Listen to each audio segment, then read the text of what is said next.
चलिए खबरों में आगे बढ़ते और बात करते हैं श्रीगंगानगर से बड़ी खबर मिल रही है। यूनिटी मार्च में विधायक और जिला प्रशासन के अधिकारी आमने सामने।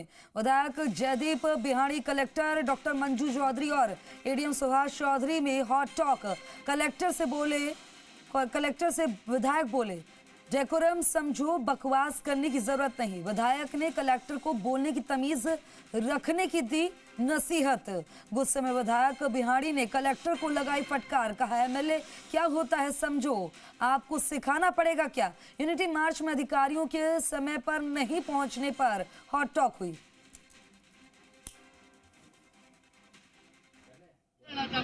ये किससे दुखी है मेरे को ये बताए।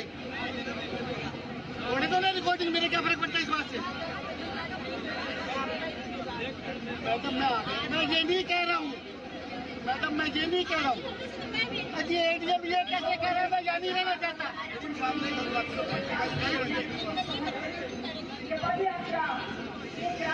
कौन बदतमीजी करेगा? अधिकारियों के साथ बदतमीजी आप डेकोरम समझ लो मैडम। मैंने पहले भी आपको एक बार कहा हुआ है, आप डेकोरम समझो, आप डेकोरम समझो। बिल्कुल मेरा हाथ जो रहेगा, कोई फालतू बकवास करने की जरूरत नहीं है, बात करने की जरूरत नहीं है। कौन वेट कर रहे हैं?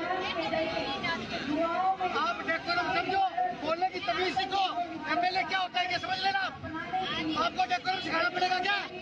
आपको कौन भी आपका सीएसपी खड़ा होता है मेरे सामने। हमारे साथ मेरे सहयोगी प्रदीप सुथार हमारे साथ जुड़ गए। प्रदीप, ये पूरा मामला क्या रहा और उसके बाद क्या नतीजा निकला, हल क्या निकला? जी बिल्कुल खुशबू, ये जो पूरा मामला है वो आज एक यूनिटी मार्च कार्यक्रम था जिसके तहत प्रशासन के द्वारा एक रैली का आयोजन किया गया था, जिसमें जो विधायक और जो जिला कलेक्टर व एडीएम इन तीनों के बीच है वो जमकर हॉट टॉक हुई। पूरा वीडियो है, उसमें आप देख सकते हैं कि किस तरीके से जो विधायक है वो जो डीएम और एडीएम के साथ लगातार उलझ रहे हैं। इसी को लेकर जब पूरा मामले का जो सामने आया है उसको भी ये बताया जा रहा है कि ये जो कार्यक्रम था वो 10 बजे का तय समय था। इसी दौरान है वो जो जिला कलेक्टर है वो करीब 10 मिनट वहां पर लेट पहुंचे। हालांकि इस पूरे मामले को लेकर कलेक्टर का कहना है कि वो सभी जो कार्यक्रम मैं आपको रोकना चाहूंगी और हमारे साथ खुद विधायक जयदीप बिहाड़ी जी हमारे साथ जुड़ गए हैं। आपका जी राजस्थान पर स्वागत है। नमस्कार। नमस्कार जयदीप जी, आपसे मैं जानना चाहूंगी आपके शब्दों से वहां पर क्या हुआ था जिसके बाद आप इतना नाराज हो गए, इतना आक्रोश आप में दिखाई दिया, आप गुस्सा करने लगे। मैडम, आज का दिन इस देश की दो महान विभूतियों के सम्मान का दिन था। सरदार पटेल की जयंती का 150वां वर्ष और बिरसा मुंडा जी। सरदार पटेल की जयंती के अवसर पर जिला प्रशासन द्वारा एक पद मार्च का आयोजन किया गया था, जो कि गंगा सिंह चौक से रवाना होना था। 10:15 बजे का समय दिया गया था जी। 10:30 10:35 के बीच में मैं वहाँ गया।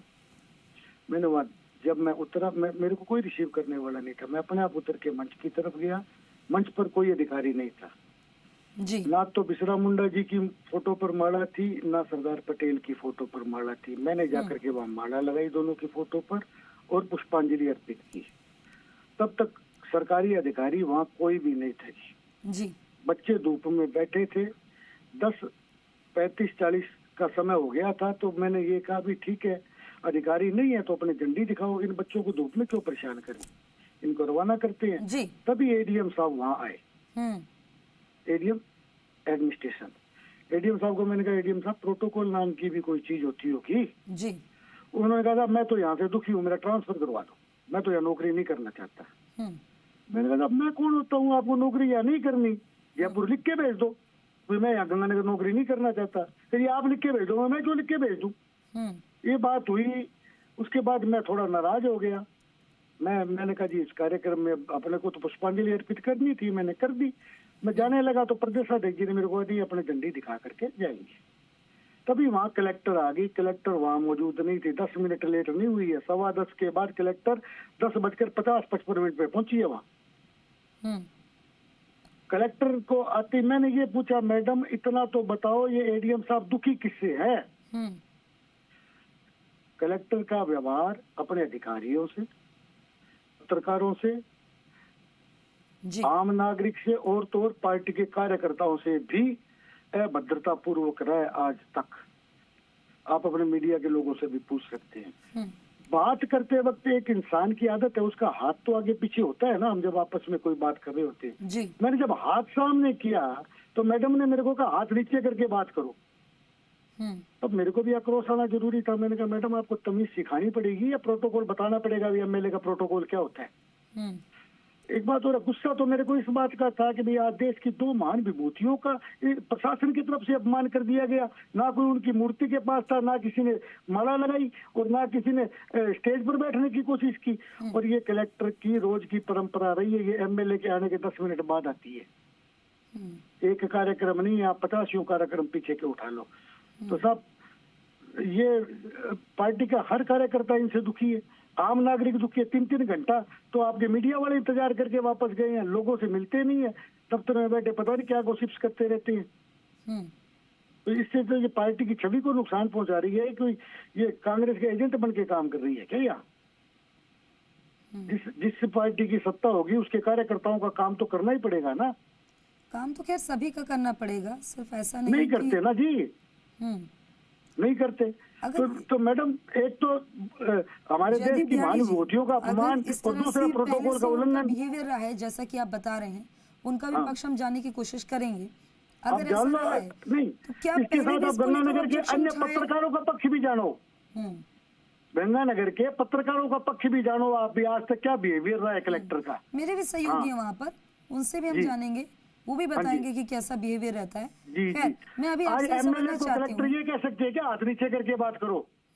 एमएलए प्रोटोकॉल नहीं जान, कलेक्टर प्रोटोकॉल नहीं जानती क्या कि भाई विधायिका में एमएलए की क्या स्थिति, क्यों किस पद पे बैठता है एमएलए? एक महिला भी है वो, लेकिन मैं आपसे जानना चाहती हूँ अगर ऐसा बिहेवियर जैसा कि आप बता रहे हैं पहले से रहा है, काम भी नहीं होते, ठीक है मैं आपकी बात सब सही मान रही हूँ, तो क्या इसको लेकर पहले भी ऑब्जेक्शन उठाया आपने? एक बार पहले भी इसका ऑब्जेक्शन उठा था जब शुरू में कलेक्टर साहब ने मेरे को ये कहा था आप मेरे दफ्तर से बाहर चलिए। हाँ और उसके बाद तो मैं सारी बातें भूल गया और अब तक मैं भूलता रहा हूँ। आज तक का रिकॉर्ड देखो ना, कलेक्टर कहाँ थी? 10:15 बजे का समय जिला प्रशासन दे रहा है तो 10:15 बजे इससे लेकर के 10:50 तक 10:55 तक कलेक्टर कहाँ थी ये तो बताए। प्रशासनिक कार्यक्रम है ये भारत सरकार का दिया हुआ कार्यक्रम है।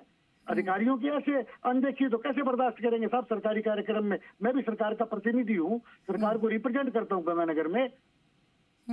बिल्कुल जनता ने आप पे भरोसा किया है, आपको वोट दिए तभी आप विधायक हैं। लेकिन विधायक की बात नहीं साहब, मैं भारतीय जनता पार्टी का विधायक हूँ और ये केंद्र में और राज्य सरकार दोनों तरफ भारतीय जनता पार्टी की सरकार है। अगर हमारी सरकार के राज में भी हमारे कार्यक्रम की प्रशासनिक स्तर पर अनदेखी की जाएगी तो उसके वो कैसे बर्दाश्त करेगा कोई भी सरकार का आदमी? हाँ सर अब आगे आप क्या चाहते हैं, आगे कैसे इस मामले को उठाएंगे? मैंने सीएम साहब को और प्रदेश अध्यक्ष जी को इस बात से अवगत करवा दिया डायरेक्ट फोन करके। अब आगे जो भी सीएम साहब निर्णय लेंगे वो सहमति हो। कोई रिएक्शन आया इस बात को लेकर? आ जाएगा, मैंने बात बता दी, रिएक्शन तो आएगा ही।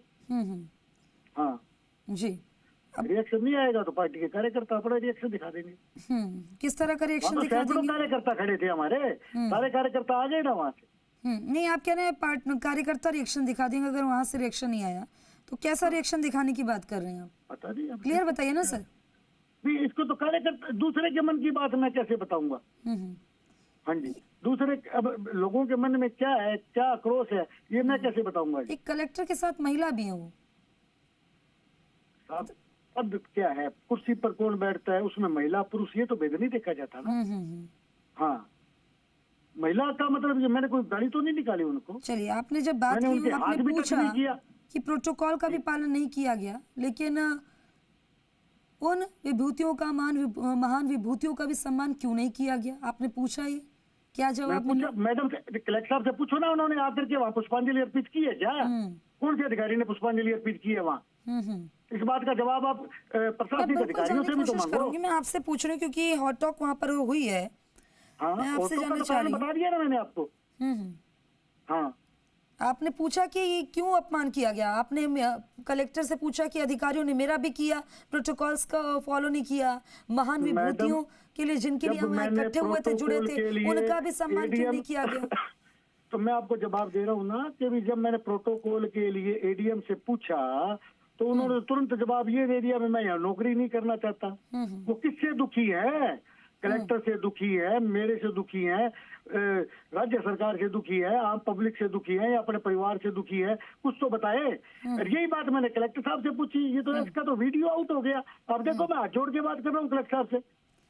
जयदीप जी, आप कह रहे हैं वहाँ के पत्रकारों से पूछें। मेरे सहयोगी प्रदीप भी हमारे साथ बने हुए हैं, प्रदीप सुथार भी बने हुए हैं। प्रदीप, बिहेवियर कैसा रहता है वहाँ पर कलेक्टर का, जिसका जिक्र जयदीप जी कर रहे हैं?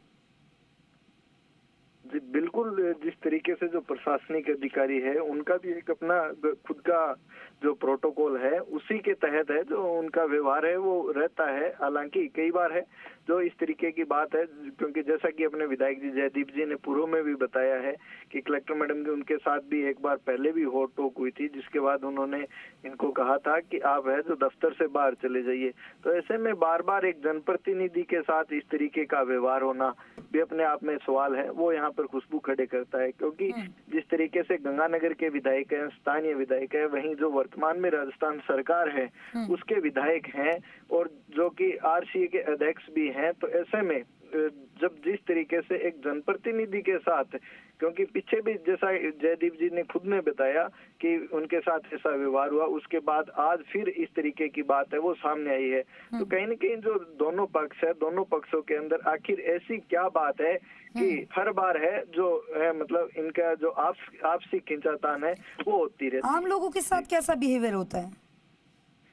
जी बिल्कुल खुशबू, जिस तरीके से क्योंकि आम नागरिक का है वो कलेक्टर के पास बहुत कम काम है वो पड़ता है, क्योंकि जिस तरीके से जो एक प्रोटोकॉल होता है तो वहीं एक कार्य करने का एक चक्कर भी होता है कि उसी के तहत है वो आम अधिकारी को जब कलेक्टर के पास पहुंचते हैं तो क्योंकि एक कलेक्टर भी एक जिले की बड़ी पोस्ट है, उस पर आमजन को वहां पर पहुंच पाना, क्योंकि जिस तरीके से प्रशासन के कार्य चलते रहते हैं और आमतौर पर हमने भी देखा है कि जो कलेक्टर है वो जिस तरीके से आमजन की सुनवाई करती है तो उसके साथ जिस तरीके से अब एसआईआर का कार्यक्रम चल रहा है तो उसमें घर घर जाकर भी कलेक्टर जो आम मतदाताओं से मिल रही है। तो ऐसे में जो आमजन के साथ है वो हमेशा प्रदीप, ये समझ में आ रहा है कि कुछ तो खटपट है दोनों के बीच में, तभी इस तरह का ये मामला बढ़ गया। प्रदीप, बहुत बहुत शुक्रिया, आपने जानकारी साझा की। बयानी जी में हमारे साथ जुड़े, उनका भी बहुत बहुत शुक्रिया।